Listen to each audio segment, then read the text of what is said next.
Hi everybody, this is take 4 of this video. Every time I've done it, I've cocked it up, so hopefully, fingers crossed, this one will come out okay. I've got to laugh because I've got to then nearly all the time, and then I've just gone blah, blah, blah, blah. Right, so I had a message a few weeks ago from my friend and subscriber Terry Manning. He says, "Are you going to do anything on the Beatles Christmas album?" Now, if you don't know, the Beatles did release a Christmas album in 1970, but it is not a traditional Christmas album, i.e., it's not Christmas carols or Christmas pop songs.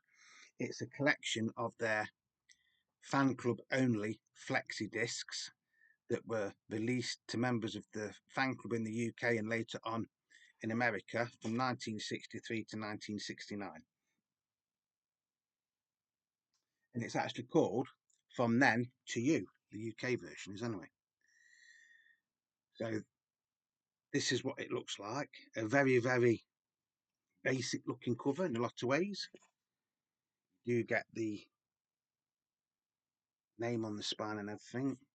This is in really, really nice condition, and there's a reason why it's in nice condition, which I will go into in a little while. So yeah, from then to you, sincere good wishes for Christmas and the New Year from John, Paul, George, and Ringo, the official Beatles fan club. There. So you get the 6 Beatles Christmas flexes.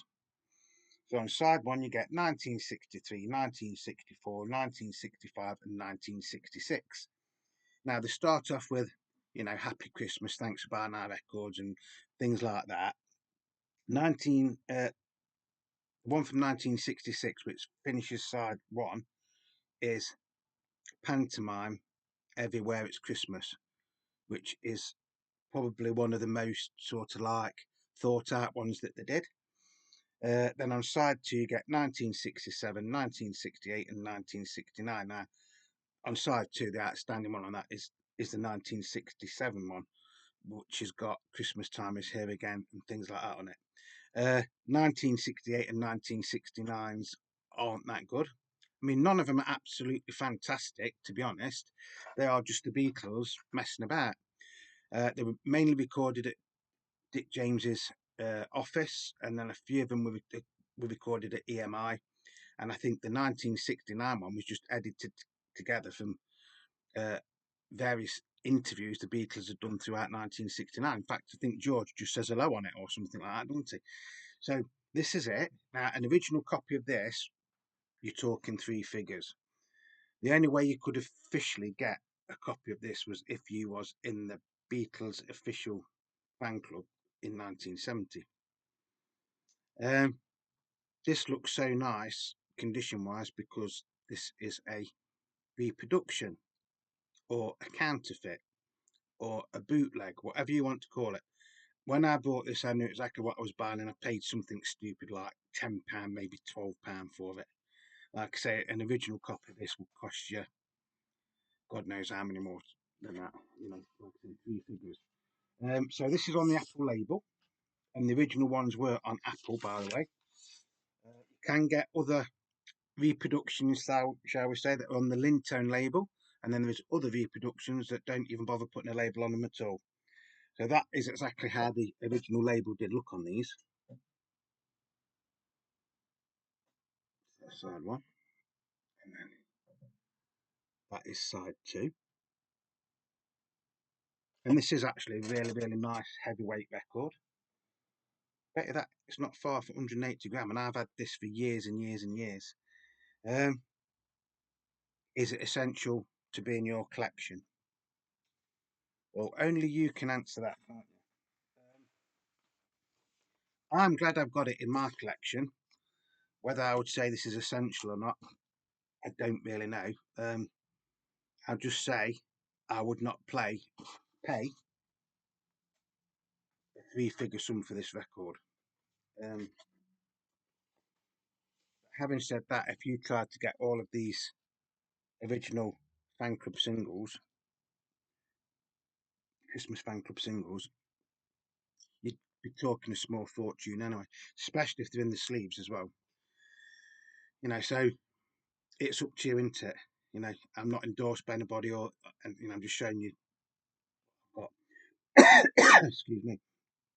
So yeah, like I say, the highlights of the 1966 and the 1967 ones. It does even say copyright 1970, the official Beatles fan club, PO Box 12, Liverpool 1AA.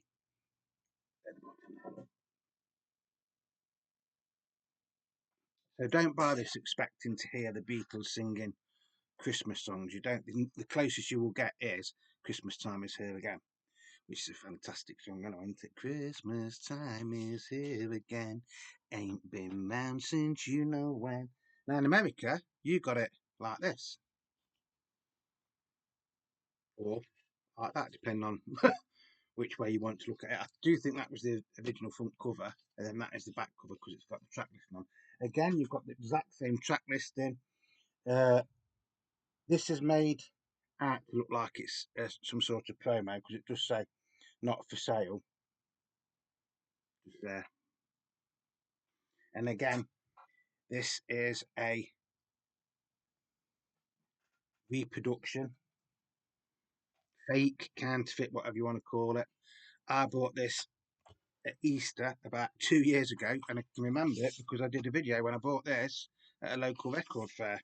And the reason I got this was because it's on green vinyl.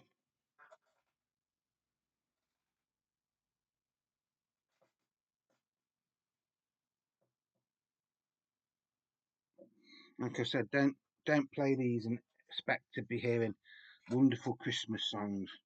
Uh, I think they do sing like a messed up version of "We Wish You a Merry Christmas" at some point on one of them, and then Christmas Time Is Here Again, and the rest of it, you sort of like, hello, thank you for buying our records, and it's been a wonderful year, and things like that. Again, that was about £10, something like that.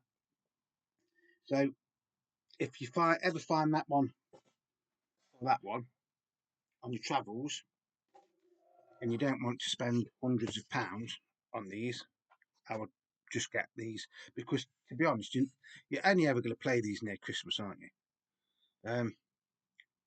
And to be honest, I don't play them every Christmas. I don't think I played them last year. I did play them the year before. But if you want something that you can sing to, tap your feet to and stuff at Christmas time, then this might be the album for you. Could be. This could be a Christmas gift for you. Phil Spector Christmas album.